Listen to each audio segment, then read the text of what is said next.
like science. I like money. Yeah. I like science. I like turtles. I like science. I like big butts and I cannot lie. I like science. I like this one. Oh boy, where do we start? Hello everyone, I am Mecha42, your favorite YouTube harpy, and God, this is episode 11 of season 2 of Discovery. Probably the worst, most offensive episode I've ever seen of Discovery in my life. It has everything wrong with Discovery. It has too many emotions, too many feelings, too many cringy moments, too many cheap retcons of things, too many just bad moments. So for the spoiler-free part, I mean, you saw the thumbnail. You saw the thumbnail. I did not make that line up. I didn't make it up.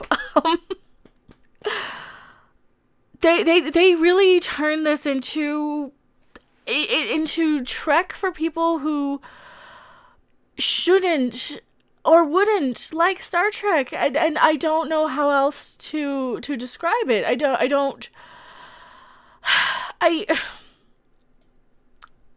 I mean, it is literally just it's Star Trek for people who don't like Star Trek. It is Star Trek for people who don't understand what Star Trek should be. It is, you know, I don't want to pick on it. I don't want to pick on it any more than like I have been, because we're kind of to the point where you can't expect your children, like a child. You cannot expect like a child to produce Shakespeare on their first try, and that's kind of the level of writing we're at. We have references to science with having no understanding of what science is. You have, you know, and I'm tired of looking at this. You know, both of them. You have references of science. You know, they like quoting science. They can quote it. They have no crapping clue what it is. They're talking about, you know, Newton's third law of physics. That's not the appropriate law of physics that for the sciencey stuff that you're trying to talk about. You know, like it doesn't apply to time. Not only that, it would make more sense if they just took out a Chinese finger trap and said, see, when you pull back, it pulls the same way. Because that's not, because they're trying to say, oh, for every action, there's an equal and opposite reaction. That is not the thing you're trying to describe, though. You're trying to describe the more you tug on one side, the more it tugs on the other. This episode,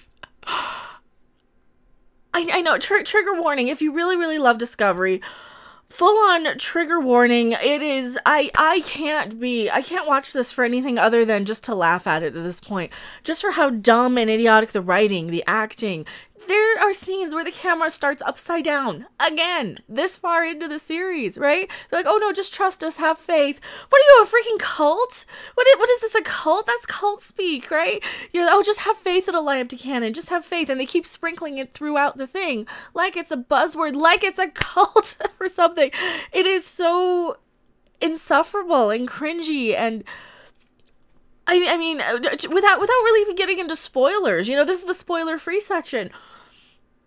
I gotta give it a 3 out of 10 just for the comedy, just for the unintentional comedy, you know. They forget how DNA works, you know, they forget little things like being able to recreate and regrow people, but they have guys floating around in wheelchairs. We have wheelchairs now that are motorized, right? They're not even floating around. They're scooting around with their wheelchairs on Discovery because we need to have representation of disabled people or something. Fine, that's fine. You can have that. But in the world of Star Trek, it doesn't make any sense because you can regrow people. You can put people in robot bodies in this Star Trek. You can fix any of this stuff. If your technology in Discovery and you're able to figure out DNA is worse than our technology now, you got a huge problem. Like I said, this show is written by a bunch of people who have never seen Star Trek. I cannot be any more any more fair on this review than that. It can't be written by anybody who knows or cares about Star Trek. The actors are doing their best. But man, Sonequa Martin Green's acting goes from wonderful to horrible in the same sentence. It has to be directing because she can act in this, or she can't. I don't know. Maybe she just got lucky and accidentally got a good director sometimes when people think she can act. I don't know. She seems to do okay on some scenes. Anson Mount's knocking it out of the park every time when they let him, when they're not just flat out taking his balls and putting it in Michael Burnham's purse. There are so many instances in this episode, you know. Well, fine. 3 out of 10 for the non-spoilers. We got to get into full spoilers. Spoiler warning. There is a scene where, in this episode, where they're like, okay, Michael Burnham's mother wakes up, and you kind of have to watch this whole season as one episode, one really long episode, so you can't really judge them individually by each episode. Michael Burnham, like, okay, her mother is now the Red Angel, despite the fact that they swore up and down that it was Michael Burnham's DNA. Oh yeah, well, no, the DNA between mother and daughter are so similar. We can tell that now. We can tell the difference between a mother and a daughter based on their DNA. So in 300 years, you're just all stupid and you just can't do that? Seriously, in 300 years, you're all just a bunch of fucking morons? And you can't understand anything? I hate using those pictures, but that's what this is. It's like they're making fun of lower intelligence people by the writing of this show, or by disabled people. They're making fun of them because, you know, they're throwing them in there just for tokenism. You know, you got a guy wheeling around in a wheelchair. We can fix that now. Alita gave a girl bionic arms now, today, in this day and age, 3 months ago. And they can't fix some of their crew members. And that's insulting to people of different abilities, in my opinion. That they have to parade them out like tokens. Like, see, you need representation because you're not good enough to have something to look forward to in the future, according to what Discovery is saying, right? At least that's how I'm seeing it. And that's the message that it's giving me, right? There's the scene, right? So the whole season, the Red Angel has been kind of traveling throughout time and space to try and fix stuff. She can mind meld with Spock because he's dyslexic, which is a superpower in this universe, right? So his magical dyslexia, his space dyslexia, which is not like real human dyslexia, which I actually have. By the way, I will jumble and mix up letters. I really, really have to pay attention and not mix up letters, especially numbers. I'm terrible with numbers, right? I have to go out of my way to pay attention so I don't do that. Oh, but no, his magic space dyslexia means he can see things differently and backwards, completely backwards, not just a couple of letters, which was what dyslexia actually is. And he can actually use that to see the timey-wimey, wibbly-wobbly universe shit that they're throwing in here. Because the Red Angel can travel through time, and he's the only one in the entire universe that is unique enough with his way his brain is to be able to interact with this Red Angel, Michael Burnham's actual mother now. Because they had to take away all character development of Michael Burnham. You know, it's almost like it would be, you know, too logical or something to leave it as she's moving on from losing her parents. Oh no, that's fixed. Death doesn't matter. You know, Dr. Culber died. We'll just bring him back. We'll just regrow him in the Spore Network like a bunch of fucking morons. No, it's so stupid. So they bring back her mother because Michael Burnham. Here's the thing: if this show were written by anybody who liked Star Trek, Michael Burnham would say, "Well, I grew up on Vulcan. It is illogical for me to feel anything other than, you know, no connection to you, even though you're my biological mother. I have moved on from this. Years ago, I've mourned your death. It is illogical to come around and do," because she's so desperate to be a Vulcan, right? She's so desperate. So they, in the last episode, they kill Michael Burnham in the most horrendous way possible, in the most hilarious way possible. I will be clipping that and making that a separate thing. And like a separate video, because it was just so funny how long it took for them to kill her in the last episode. So the Red Angel comes throughout time, brings her back to life, even though they've got the atmosphere still vented and is toxic. You know, but that's fine. They can just cure that little bit of whatever being inconsistent with its own universe because they can't cure the people's limbs and things. It's so stupid. It's so stupid. So Michael Burnham's mother is there. She's unconscious in this little force field bubble thing.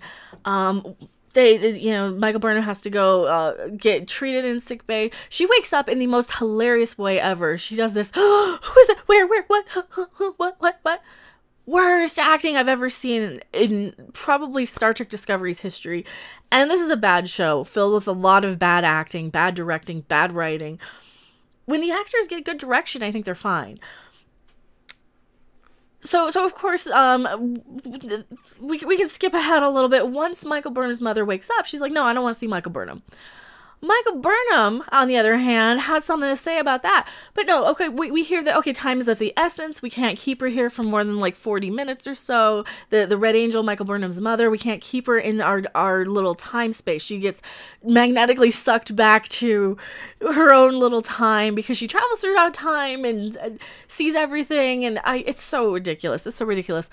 So they can't keep her for very long. So what do? Michael Burnham has to go and decide to hold a meeting with Captain Pike, Dr. Culber. Spock is there for some reason to waste more time so Michael Burnham can bitch and piss and moan about needing to be there to talk to her mother, despite getting a direct order where you would just say, yes, Captain, I Captain, and be done with it. No, she has to have her fucking way because she's the most important goddamn bitch on the fucking ship, and I hate it. I hate every minute that person is on the ship because you cannot talk to the captain like that. This is written by people who have never seen anything military, have no idea the chain of command, no idea any of this shit.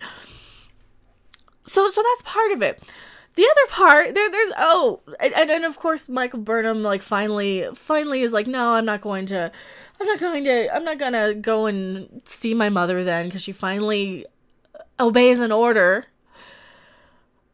But there's another part to this that is so much more infuriating than the character of Michael Burnham. And now that I'm thinking about it, the more angry I get thinking about what happened in this episode, the more I think, maybe I scored it too high at a 3. Maybe a 2 is better. But no, I think just for the I like science memes alone, I think I have to give it a 3 just for that hilarity. But no, we got the Borg now.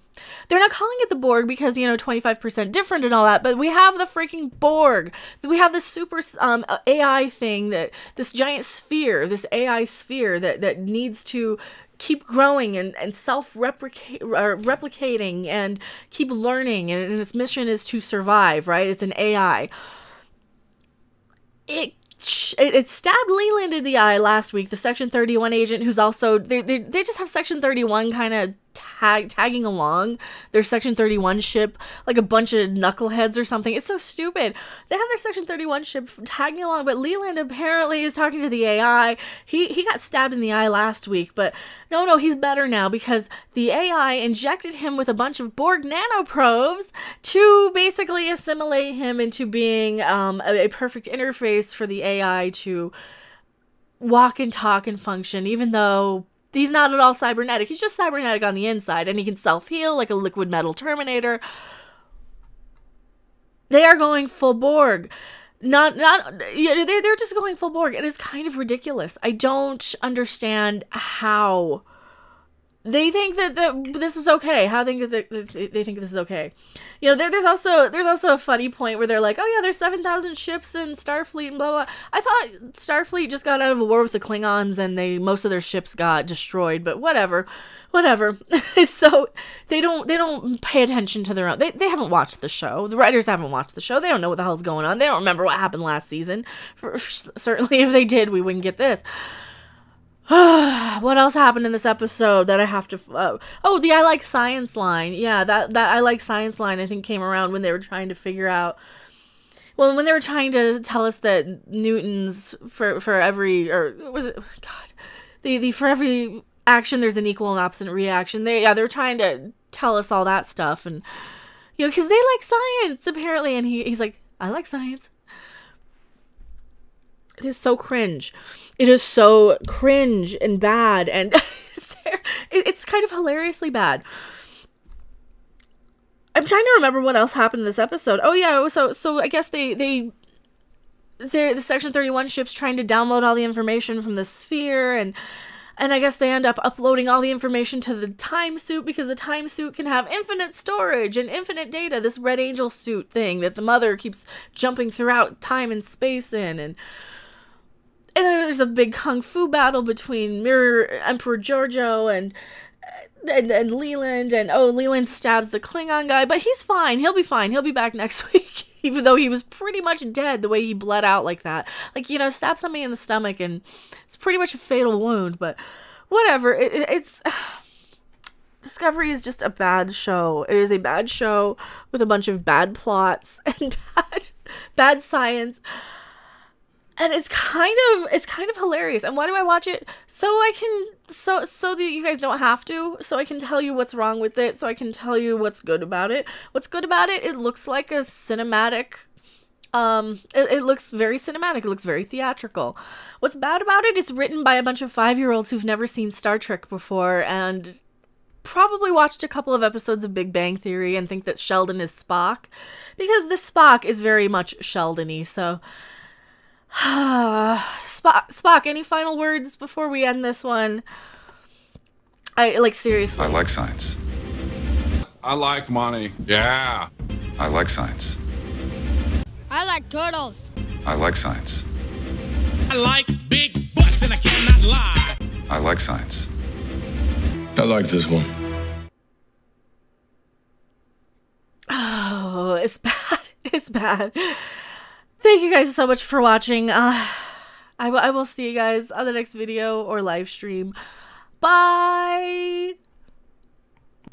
Thanks for watching. If you liked it, make sure to hit that like button. And if you want to see more, don't forget to subscribe. See you in the next video.